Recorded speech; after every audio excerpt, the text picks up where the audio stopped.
Welcome to Holden Space. I'm your host, Holden. And yes, the pun is absolutely intended. This is the podcast where I hold space for literally anything. Deep thoughts, weird dreams, awkward moments, existential spirals at 2 a.m. Yeah, we got time for that.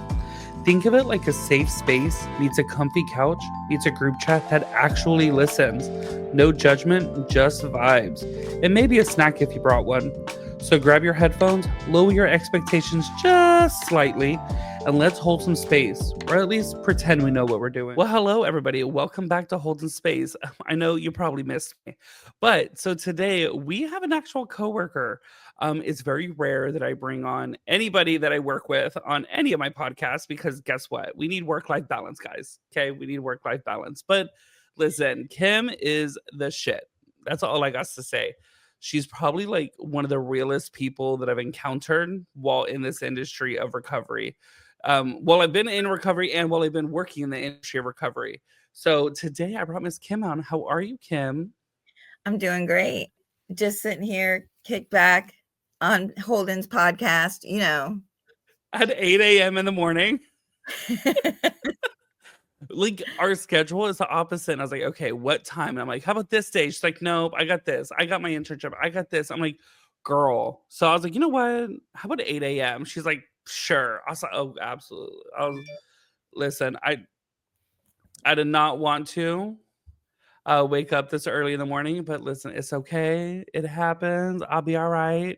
Um, so of course, this podcast, as I've stated in the intro, is for absolutely anything. Whether it's sobriety, whether it's about Islam, whether it's about Christianity, essentially whatever Holden chooses, because guess what? It's mine. So today we're talking about recovery. All right, this is something, of course, that's been near and dear to my heart for several years now. And you and I have some very unique and interesting stories. I want to say unique. Interesting is what I would say.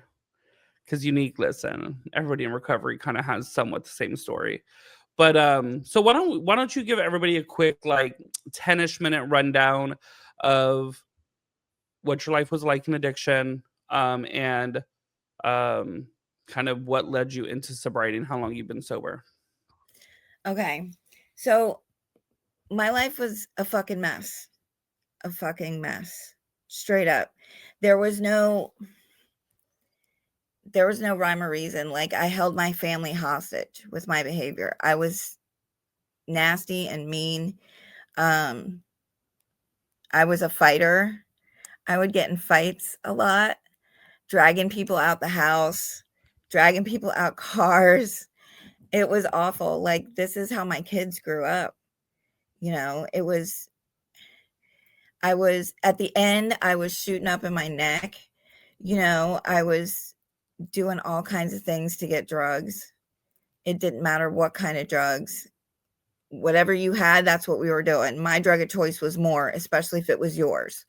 And that's how it was. And I remember one of the ugliest moments in my using was my son coming to me and saying, "You're going to die." And he was crying. And I was like, "No, I'm not. I know exactly what I'm doing. You know, I know exactly how much drugs to do. I know how much." I didn't know any of that shit, and I was like, stiffen up that upper lip. Stop your crying. This is ridiculous. I'm going to be fine. I weighed less than my 11-year-old daughter. Okay. I was strung out. I was doing X, Y, and Z, and it was ugly. It was ugly. So I And can't even see you fist fighting anybody because I know you as this like very soft, loving and caring individual that like when people make you angry, you're just like, "Ugh, I just can't deal with them right now. I'm just a little upset." And I'm like, I can't imagine you throwing hands with somebody. yeah, listen, there was one time this girl and I got in a fight. She slammed the door. My daughter was asleep in the house. and we ended up, like, she started running her mouth, I started running my mouth, and she hit me. And we were down on the ground, and she's just smacking me, and I'm laughing at her. And her brother comes to break us up. My daughter's standing there crying. It was nasty. And he tries to break us up, and he pulls her off of me. And as he's pulling her off of me, I lean back and kick her right in her teeth. Like, Oh, I was that kind of girl, it was rough. you was And people sloppy. people see me now, and they're like, "I can't see you doing that." And I'm like, "Oh, Mm-mm. but I did." You're like, And then and I fought dirty. So no how rules. old when your son came to you, how old was he at the time? Probably about 14. Okay. So, and this is what I want to touch on too for people that are in active addiction with children. You think that the kids are unaware of what you're doing.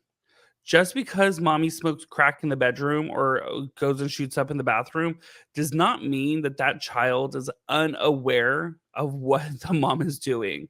Like, kids, I would say around third-ish grade is when all the kids start to talk to each other. And so that's when like the whole gay thing comes out, sexuality, drugs, alcohol, all that talk. I feel kind of starts in like the third grade. So, besides the point, so you were in your addiction when you had kids. How were you able to keep custody of these children while doing dope? I lost my kids, I Mm. think it was 3 times. They went to my dad, and, but what I would do is I would stop doing the heavy drugs, and I would switch to somas because they don't come up on a drug test. What the hell's a soma? Somas are super grade muscle relaxers. Okay. I mean, like, they will black you out in a heartbeat, and I used to have seizures on them all the time, and I would eat them by the handful. At one point, I was getting them you could get them off the internet, and I was getting them delivered to the house once a week, 120 of them, and I would eat them in a weekend. That's how much I was eating, and my son was real young at the time, and he said this is when he was real young, and we were leaving his doctor's office, and my dad said, "We gotta go drop your script off." He said, "No, the Femex man will bring it. The Femex man brings mommy's pills all the time." And Oh, I was like, damn. "Oh, how cute." And you just wanted to be like Homer Simpson and Bart Simpson, you little motherfucker. I was Oh, like, "Oh my god." And so when they took the kids, I would do all the things. I would go to the parenting classes. I would, and I would straighten up for a little bit. I was still getting high, but nothing they could prove. And they would give the kids back. My kids should have been taken. To be honest with you, that's the raw truth, is that my kids should have been taken from me. how was mending that relationship? I mean, because I know um when you're doing that at such a young age, these kids, honestly, they kind of grow up with resentment because they don't want to turn out like mommy. They don't want to be like mommy. So, um, how was mending those relationships? My son was my biggest cheerleader. Oh, And um my daughter, on the other hand, though, hated me. She would call me up on my birthday, Christmas, Mother's Day, and just tear me apart, talking about what a piece of shit I was and all the things that I did and all the things that I didn't do, right? And it was horrible for a long time. And around my 7th year, 8th year, my fiance, before he died, had this long talk with her, and she started giving me a chance. Today we have a great relationship. Today it's beautiful. and was she But younger or older when, like, is she younger or older than your son? she's younger Okay. by 3.5 years. you know, and my son one time, only one time has tore me up for the piece of shit mom I was. But he called him, he's like, I know that wasn't you. You were using, you know, but her, hell no. She, she once came to my 4-year medallion, okay? And she stood up after everybody got their medallions, you know, and the floor's open.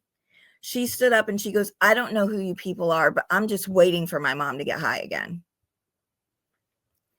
In the middle of this meeting, I was so embarrassed. And she's like, she's going to get high. I know she's going to get high because that's what my mom does. That's what addicts do. Yeah.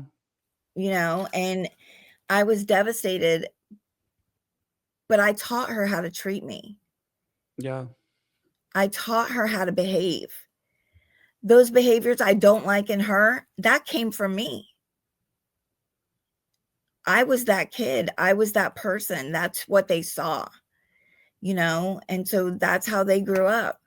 And it's crazy how she's probably, now that she's involved in your life, she's probably hanging out with all these addicts, telling a 30-day person clean that you could stay clean. My mommy did it.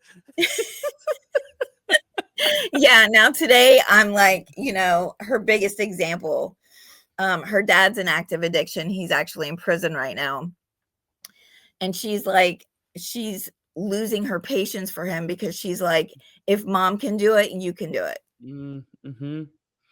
You know, and I was in prison, you know, I did the whole prison thing. And unfortunately, or fortunately, you know, I used for the first 14 months I was there. Jeez. And I got clean because my dad died and I had made him a promise. But I didn't know what getting clean would look like, and I didn't know what getting clean meant. I didn't realize that I was never going to be able to get high ever again. I didn't I get mean, that just part. once. No, I'm kidding. Just once Yeah, more. like, I'm not better. I'm cured. Oh my It's gosh. not. So of It's course not. the addiction side of things, you went through a lot with your kids, you went through jail, and everything like that. So like, what was the turning point? I mean, because of course I think every addict has that final moment where they're just like, okay, you have to get your shit together. You can't keep doing this. So that was not ladylike. Excuse me if you heard that. But yeah, I mean, what was the turning point for you? The turning point had to have been um my dad. My dad was my great enabler. My dad was, you know, he loved me, but he couldn't tell me no. Even in prison, he was sending me so much money that I was using to get high. He was putting money on 3 people's accounts. He was buying me boxes, like, it was really ugly, and when he got hurt, I knew all that was coming to an end. Nobody else was going to do that for me, and I realized that, you know, this is it. I have to get better. I have Yeah. to do better. Like, you're in prison, bitch. Figure it out. Your life is unmanageable. Okay. And so, did you go through detox in the prison? How, for anybody that may be using that has never been to prison, if they get picked up, how does the prison accommodate detox? Well, because I had already been there 14 months, I couldn't go to them and say, I'm detoxing, Mm, because then they're going to be like, where'd you get the drugs? And leave me in lock until I gave up where I got the drugs from. And I wasn't going to do that. So I just suffered. I just struggled. Like, my job at the time was outside grounds, which meant like I picked weeds, planted oh, flowers. And so I did that detoxing. I And would have died. it was a nightmare. It was so bad. I would have So died even without the detox. Just outdoor labor would have had me dead. I was like miserable. Once I got clean, I got a new job teaching at the school for people who wanted to get their GEDs. But when I was detoxing, I was outside grounds. We were cleaning up a baseball field full of weeds. They have a baseball field at the jail? Yes. Okay, I mean, listen, they gotta pass their time too. So, okay, so do you know what they do for people going into prison detoxing? Like, do they actually accommodate or do they just make the person cold turkey it?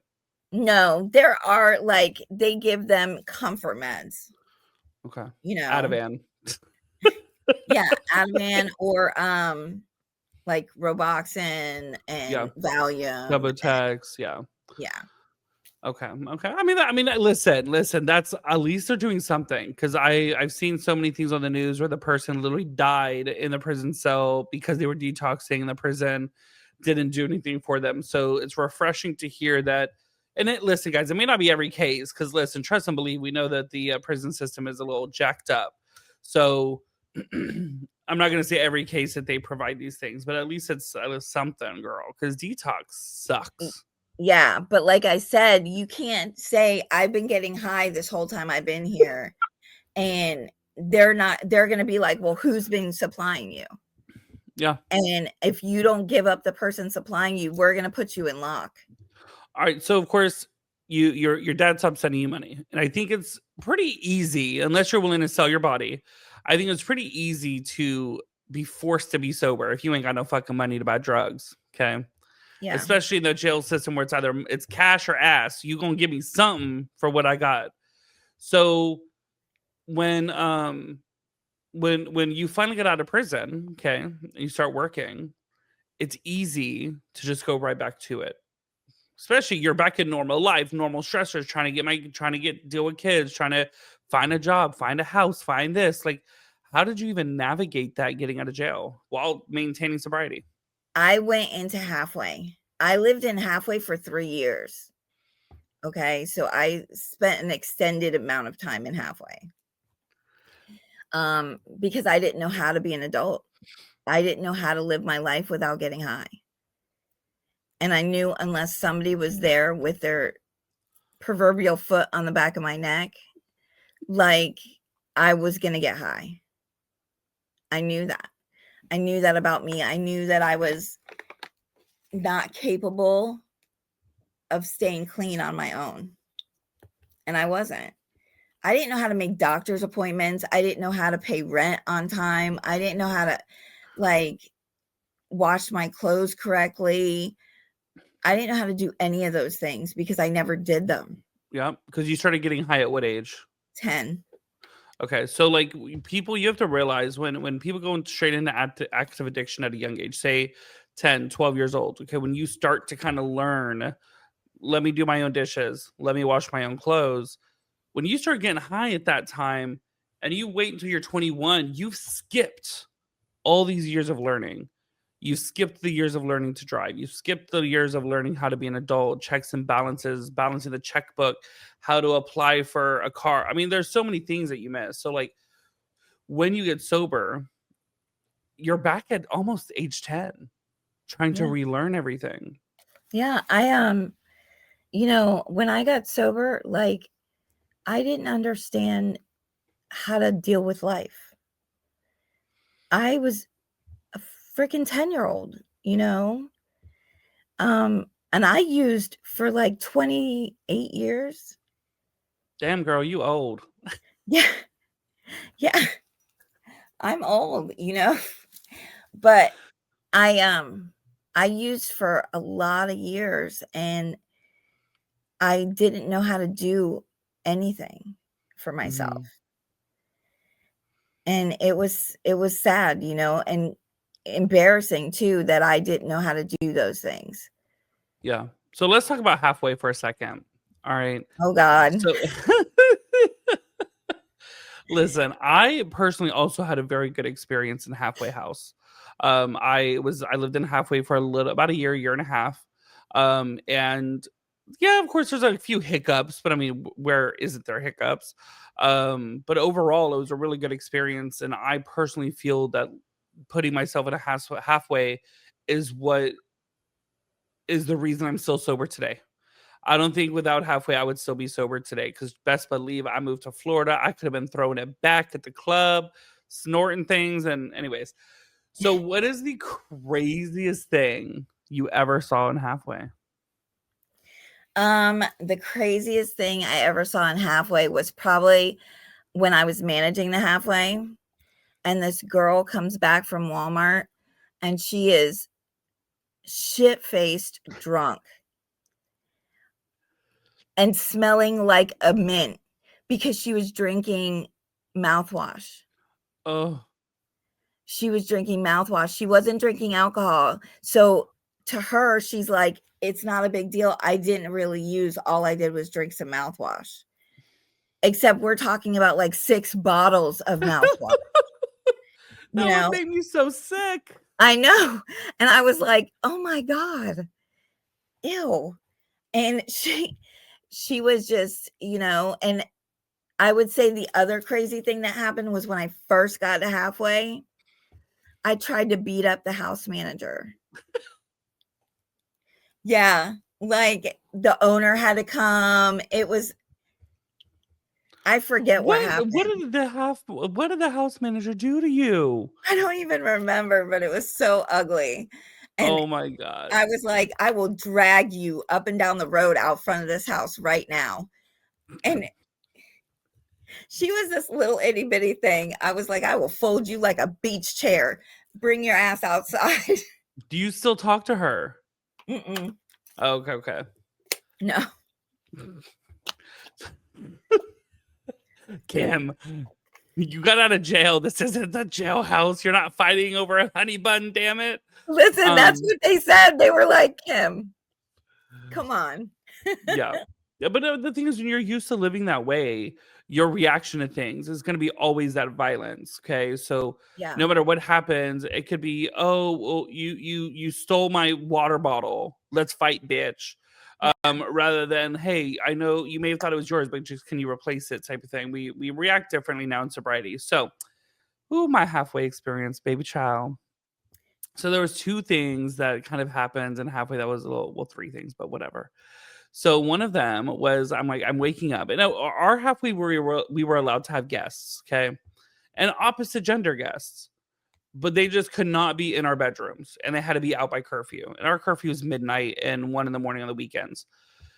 And I wake up in the middle of the night. It's probably like 3 o'clock in the morning, and I'm like walking to take a piss, and the it's like you could kind of see the living room from the bathroom, okay, but it's dark in the house, and all I hear is, oh my and God. I kind of like, hello?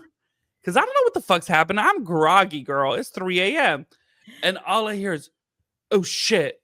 And I was like, oh my God. Sorry. I was like, you know what? I just go straight to the bathroom. I still need a tinkle. And went to the bathroom, went to bed. I was like, so the next day, I have my text messages are blown up from my roommate. Not my roommate, it was a housemate. Like, man, please don't tell the house manager, because we were in a house that didn't have the manager in it. The manager lived on the next street over, and he managed both houses. And he's like, just don't tell the house manager. I was like, bro, listen, I don't give a fuck, but can you not do that on the couch? That we all like take her to your room at least. Yeah. But yeah, that was one thing. And then another thing. Thank God, I'm grateful it didn't happen in our house. But one of the people that we were of course familiar with and roommated with OD'd in the kitchen, and the house manager woke up in the middle of the night and tripped over him on the kitchen floor. Oh God. Thankfully, they would have called the ambulance, and he was rushed to the hospital. He's good now. Okay, he's alive. He's well. He's sober now. It was a huge wake up call for him. But yeah, I would say that's the biggest thing, because like, listen, halfway houses, guys, are not perfect. Of course, we had plenty of guys snorting fentanyl in the bathroom on the bathroom counter. But the thing is like, no, whether it's perfect or not, you never want to see a housemate die. You never want to see a housemate relapse and get kicked out, because you know that when they get kicked out of halfway, man, it's pack your shit. You got 20 fucking minutes. Get the fuck out. Okay, that's how my house manager was. You don't want them to be on the streets. You feel for these people. So, anyways, so that was mine. But yeah, I could. So I ended up bringing boys over. I said, fuck it. If we gonna be fucking in this house, y'all can't say shit about me. I said, so that's what I started doing. I got laid in the halfway. Listen, I used to know when everybody was using because all the spoons would disappear Oh my god. and the house would be clean. So so that's how I would know, and I would be like, everybody's getting drug tested. Oh my god. You know what? I didn't even think about that. I did not even think about that. That's hilarious. But anyways, so of course you get out, you stay sober, you move in a halfway house, you move out eventually. So of course, 3 years and halfway. So 3 years sober. Okay. Many people they move out, they get their own place finally. They rent a room from somewhere. Um, they get that freedom of no curfew, no accountability of meetings, no house meeting, nothing. And they go buck wild. So what made you not do that? What made you not go buck wild? And then of course, what led up to essentially maintaining sobriety today? Fear. Fear. Fear that I'm gonna die. Because I buried so many clients, I buried so many friends. You know, it's just I buried people that I was in recovery with. I'm afraid. I'm afraid that I'm gonna die if I use. So that's why that's what keeps me sober, is that I don't want to be rest in peace on somebody's Facebook wall, you know, because that's We what see that happens. all the time. That's what happens to us. We become rest in peace on Facebook and people forget about us, you know, Yeah. and I don't want to be that person. And my kids need me, and it makes me sad because I could easily go get high today, but I don't think I have another recovery in me. Girl, it's I think hard. that would be it, you know? I get that. I mean, what makes me keep maintained today is like I think about the life that I've built. Okay. My entire life is built around me maintaining sobriety, my relationship. The moment I use, he's gonna be like, bitch, bye, get out. Okay. Drinking, I don't know, I don't think he would do that, but at least meth, he definitely would. Um, my job. Could you imagine me walking into work, being like, "Hi, Kim, how are you today?" Like, and you're like, you'll be like, "Boss lady, can you drug test him right quick?" Um, I my need you to job pee would, in this cup. you know, put a little bit of toilet water in it, it'll fix it right up. Um, so like, I would lose my job immediately. I would lose my relationship, my housing, everything that I built and just to get high again. And again, it's like I'm a big Bertha. I'm big. You think my heart is gonna be okay on meth? Not today. Maybe a No, couple years ago, but not today.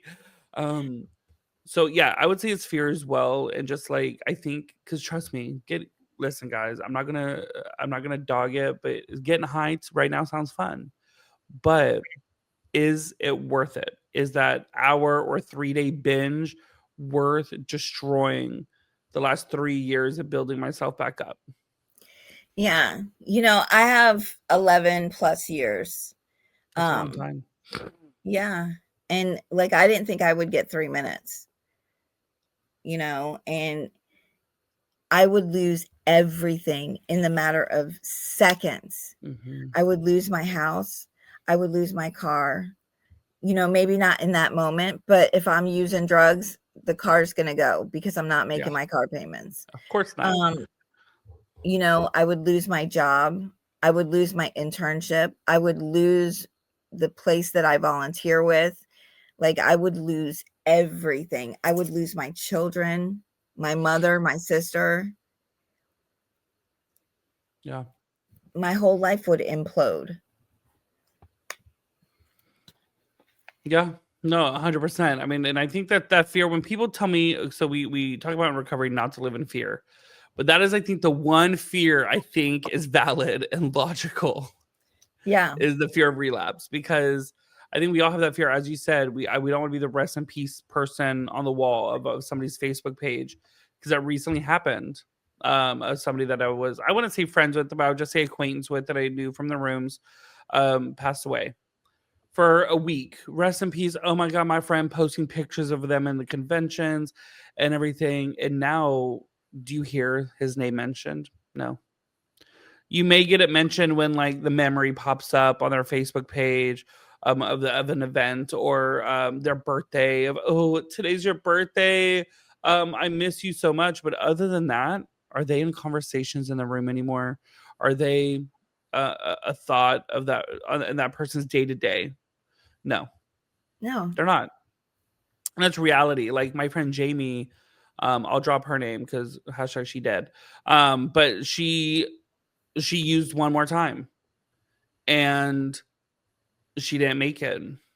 And um the thing is like, yeah, it was disheartening, it was sad, but like today, until the memory pops up on my Facebook of like us hanging out like literally like 2 weeks before her passing, like I'm not sitting here on my day to day being like, only if Jamie was here today. No, it's like, it sucks that she's gone 100%. But like, girl, you knew shooting up was going to do this. Like, what the fuck is wrong with you? Yeah. It's The real avoidable. thing, the real thing is this. You know that I lost my fiance. Mhm. He went back out in June, was dead in October. I don't think about him every day anymore. Mm. And he was my fiance. He was my person. He was everything to me. And there are times where it runs across my mind like he should be here for this. Well, yeah. But day to day, like, and that's the real truth, is that, I love him. I will always love him. But he is not my main focus anymore. And sometimes that makes me really sad. And other times I know that it's because that's how I have to survive, Mhm. because I have to live. I have to choose life. I can't stay stuck in that moment of his Yeah, death, 100%. because I'll end up using, you We know. can't stay stuck in the past. Don't get me wrong. I think we cherish those memories that we had with that person and the time that we had with that person. Um, but listen, people say that addiction is not a choice. To me, it is. Okay, this is my opinion, guys. Don't get offended. So we get sober. Okay, once we put the drug in our body, our choice is lost. Okay, but once we are detoxed and we are sober, it is 100% our decision to pick back up. So the thing is like, we make our choices. We make our choices. And it's unfortunate that the choices that sometimes we make hurt other people. So yeah, we have to cherish those memories, but like, again, it's I don't want to say like, bitch, you did it to yourself, but like, but it's the reality of this disease Yeah. sometimes. And I totally agree. It's a choice. Once you put down the drugs and the alcohol, it is a choice, a Yeah. conscious decision to get in your car, go get money, go to the dope house, get the dope, come back home, do the dope. All of those are choices, Yep. Yep. you know? And once I use, I don't have a choice. Well, But yeah, until exactly. until I pick up, those are choices that I made. Yeah. Conscious choices to throw my life away. All right. So let's towards the end of the episode, I want to get back to lightheartedness and funniness. So what is the dumbest shit you did in your active addiction? Oh my God. So there was this dope dealer, right? And he wanted to sleep with me, but I couldn't bring myself to sleep with this guy. Okay. So I would call him and tell him, "We're gonna do it. I want you to come over." And I would set it up with my friend. She would give me like 5-10 minutes, and she would call me and be like, "There's an emergency. You got to go." So, and I don't mean like this happened one time or two times. This was every time. And he never caught on. No. You know And what he though? Why would, is it that the dope dealers for me at least were always hot? So I was always wanting to sleep with them. most of them were for me too, except for this particular one. And this was the one that would always come through, So I always had to come up with an excuse as to what was going on. I probably would have Um, put out, especially if he was always coming through. Like I was so sick and tired of them being like, "All right, man, I'll be there in 15 minutes." 6 hours later, "All right, man, I'm around the corner." 2 hours later, they finally show up. By that point, I don't even want to get high no more. I'm so frustrated. yeah, I'm not telling you that he was on time because it was whenever he decided to show up, but he would always show up. Mm, okay. And it was terrible. It was so terrible. Oh God, what would be my dumbest? Okay, so this was it. So I after getting back from Florida, you've read my book, so you know what this is kind of one of the chapters in it. So I got back from Florida and I was still kind of coming down kind of slightly high a little bit. So it was like kind of in that weird mix. And I was like still kind of craving the sexual desires. So I go to a bathhouse, which I'd never been to before in America. And literally, even though like I'm like, bro, you haven't douched, you haven't prepared anything. I was willing to throw it back on anybody willing to pay me attention. And because I was starting to come down, my digestive system was starting to work again. And like, ooh, baby child, I feel sorry for whoever had washed them sheets. Oh I feel sorry. I no. feel sorry for that man that had to take a shower because it was not very yeah, anyways, we're not going to go into that detail. You can read my book if you want more details, guys. But it was I was like, bro, like you knew, like you've been awake for over 24 hours at this point. You just flew back to Texas. You just got railed.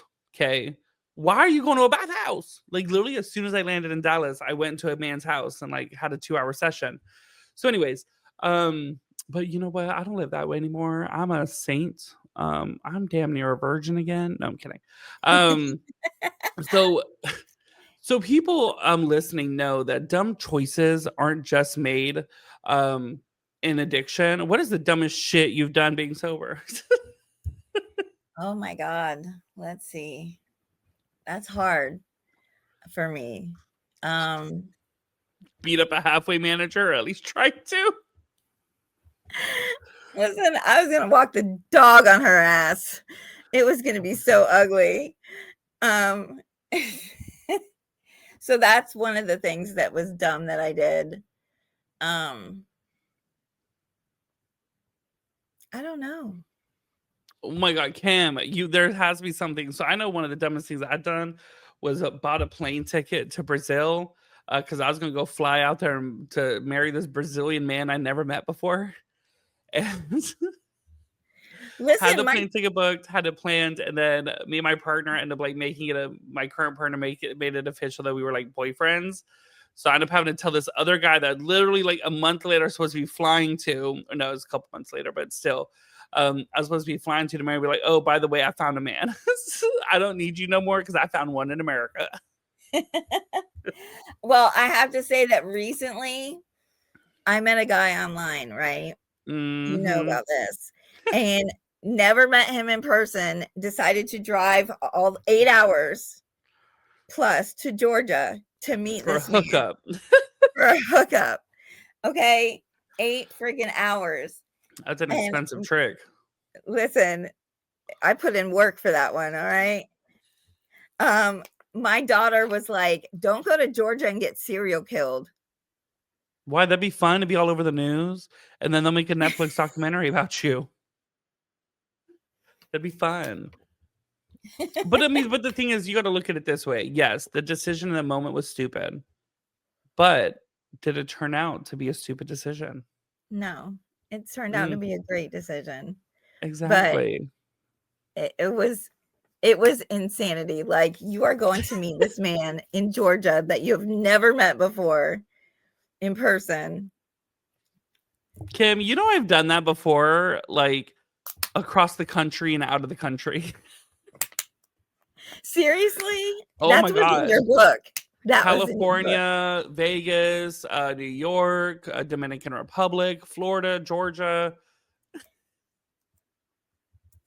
Girl, I used to throw it back for a free hotel. Shit. I buy the plane ticket for like $80 on Google Flights, cheap. And I'm like, because I bought the flight, it was just so expensive. I can't afford the hotel, but I want to see you. They'll be like, don't worry, baby, I got it. All right. Anywho, so before we end the episode, of course, we've touched on some serious matters as well as some things that are just the dumb stuff that we do in addiction and as addicts to manipulate. So before we end, is there anything that you want to tell anybody that may be listening? Listen, we've all done dumb shit, right? And if it's got a name, somebody did it. You're not alone in it. You aren't coming up with this unicorn of a situation that nobody's ever done in their whole life. And it doesn't make you a bad person. It doesn't make you less than. It doesn't make you not worthy. Those are just stupid things that we do. Mm-hmm.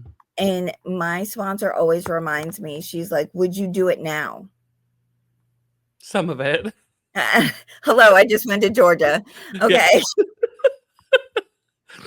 If I was But single, it'd be a different situation. but you know what I'm saying? I would tell them, like, it's okay. Yeah. And it's gonna be okay. It will be okay, guys. You just gotta ask for motherfucking help. Listen, just say, listen, I'm fucking up. I need some fucking help. Yeah. And listen, guys, if you want to come hang out with me and Kim and get detox, get clean, just hit me up my email. I can make it happen, okay? What kind of insurance you got? But no, on a real note, She's up at 2 a.m. oh my god, oh god, no, please. But yeah, realistically, guys, if you do need insurance, I mean, if you need any substance abuse or mental health treatment, you can definitely hit me up in the email, and we can work something out. So, anyways, Kim, I do appreciate you taking the time out of your early morning. I love how like my background went from pure darkness because it was super early in the morning, and now the sun, is so the whole background's changed color since the recording. Anyways, but I do appreciate you coming on and taking the time out of your day. No problem. All right, friends, that's all the space we've got for today. Thanks for hanging out. Remember, the vibes are always free and the overthinking is complimentary. If you laughed, learned, or just felt slightly less alone in your chaos, hit the follow and stick around. There's always more space to hold. Until next time, take care of yourself, drink some water, and remember, we're all just winging it, but at least we're doing it together on Holden Space. If you want more ways to connect, please check out the link in the bio.